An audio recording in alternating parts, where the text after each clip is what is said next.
Welcome to the 57th reading of my memoir, The Innocence of Guilt.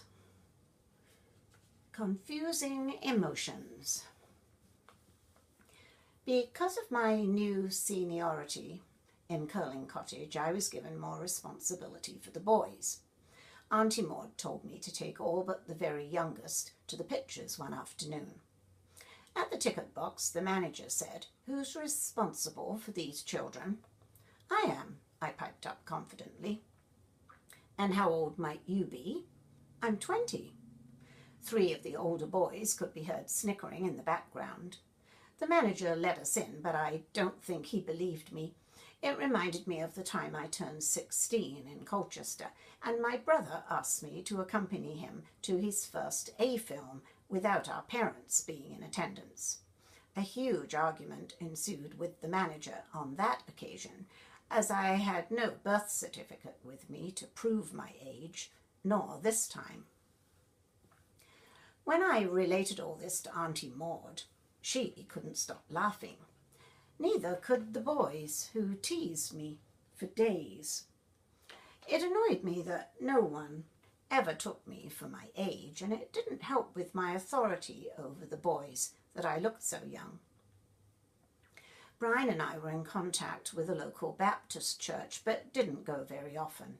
I sent away for a correspondence Bible course in order to get back to daily scripture reading, but found it tough going. I wrote to Brian that I feared losing my faith. I didn't tell him of the ongoing problem with obsessive thoughts that controlled my mind for days at a time.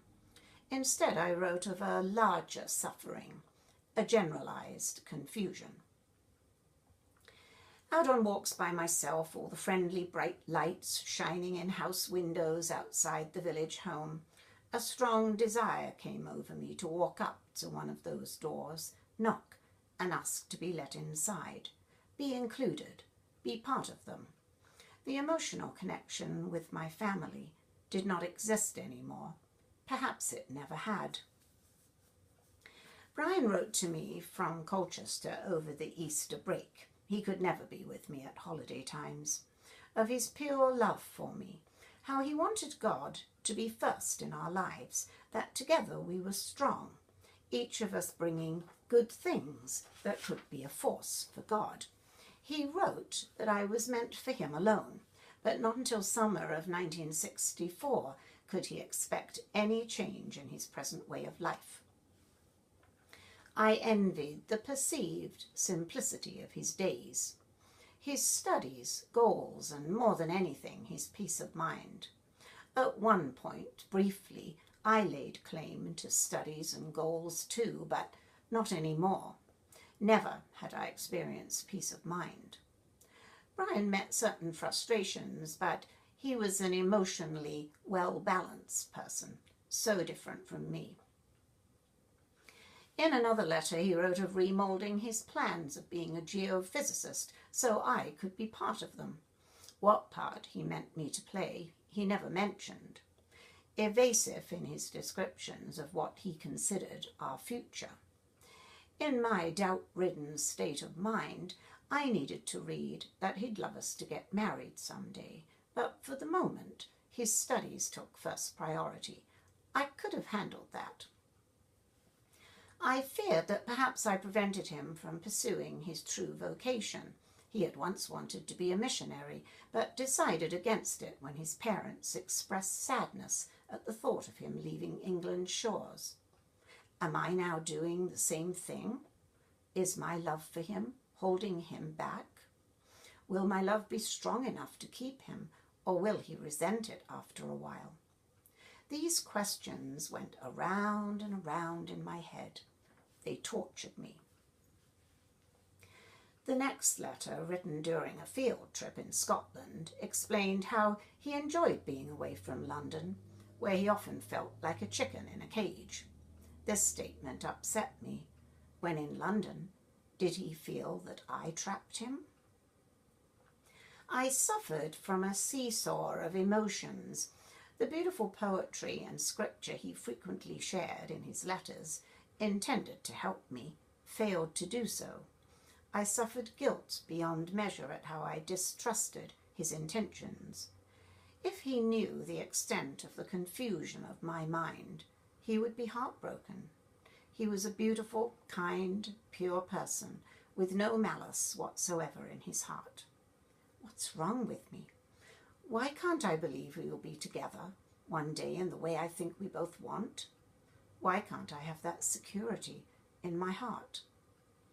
Sadly, as hard as I tried, I couldn't manage to, and it hurt more than anything because I knew it was a form of betrayal. When Brian could spare a day off from studying, we always met at our favourite Tottenham Court Road tube station and then sought out entertainment.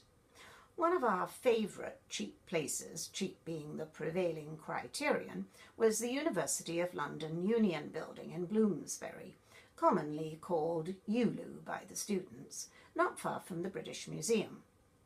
A large building with many recreational amenities, among them a huge indoor swimming pool and a bar, where we loved to buy a glass of cider, the popular student drink, plus numerous lounges where you could watch television or sit and chat with friends.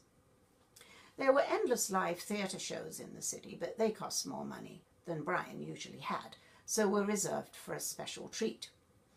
Our favourite film was West Side Story, as we identified strongly with Tony and Maria and their struggle to have a life together. Our favourite song, Somewhere. The lyrics meant so much to us as we constantly searched for a place where we wouldn't be disturbed. Not an easy thing in busy, hectic, densely populated London. We'd steal into a doorway on some street at night to have a little cuddle, and a bobby would catch us and say, move on, in his Cockney accent, and off we'd have to go in search of another doorway. Our favourite eating places were Indian restaurants or Italian eateries where surprisingly inexpensive meals could be found. We also frequented wimpy bar restaurants where we enjoyed hamburgers, greasy, open-faced ones with fried onions and tomatoes laid on the plate, not on the bun, as the American originals were. My weekends at home continued to be fraught with frustration. I thought Mum and Dad considered Brian, their son, and me, the visiting girlfriend, because they rarely mentioned my work, but asked endless questions of Brian regarding his university activities. Brian obviously endeared himself to Mum in particular, as when in Colchester without me, he often took her new little black Cairn Terrier dog, Andy, out for a walk. He still kept telling me not to turn my back on my parents, but whenever I went home, I sensed they had turned their backs on me. In July, our long-awaited holiday arrived. 2 whole weeks together. I could hardly wait. We'd planned a pony trekking holiday in South Wales, run by the Youth Hostel Association, although neither of us knew how to ride. Brian was familiar with the association, as he'd been billeted with them many times on student field trips. I went along prepared for a regular holiday and ended up with more than I bargained for. At the hostel, we formed part of a group of 12, 5 boys and 7 girls. Youth hostelers were expected to help prepare meals, wash floors, and clean lavatories. This kept the costs down for students, but I rebelled until Brian took me aside and explained the system. The hardy Welsh ponies required catching in the field each morning before we could go riding. No easy task, as they were stubborn animals. Our guide showed us how to saddle up, and then off we went for the day, following him on trails through the mountains. It seemed at times so treacherous, as the ponies picked their way around bogs, which our guide claimed could swallow us up with one false footing. He knew how to keep the tension mounting, especially when we made our way home in the half-dark, trusting the ponies knew where to tread, as he claimed they did.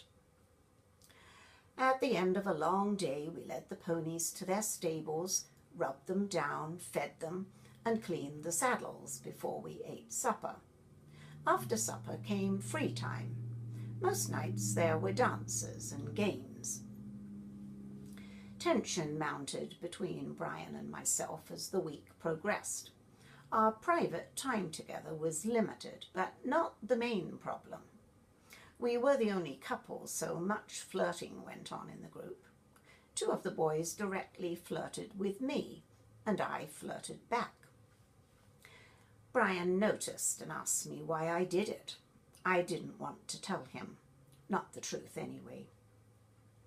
I loved him, but by responding to somebody else's offer, I safeguarded myself against potential abandonment. I needed more than one option open. It didn't make for good trust between us. Brian still had painful memories of New Year's Eve when Cheryl and I, Brian being in Colchester, went to Trafalgar Square and bumped into two students. We spent the entire night with them, wandering the streets after missing the last tube home. I'd confessed to Brian that I let one of the boys kiss me. Why would I behave in such a fashion when I had a perfectly loyal, loving boyfriend?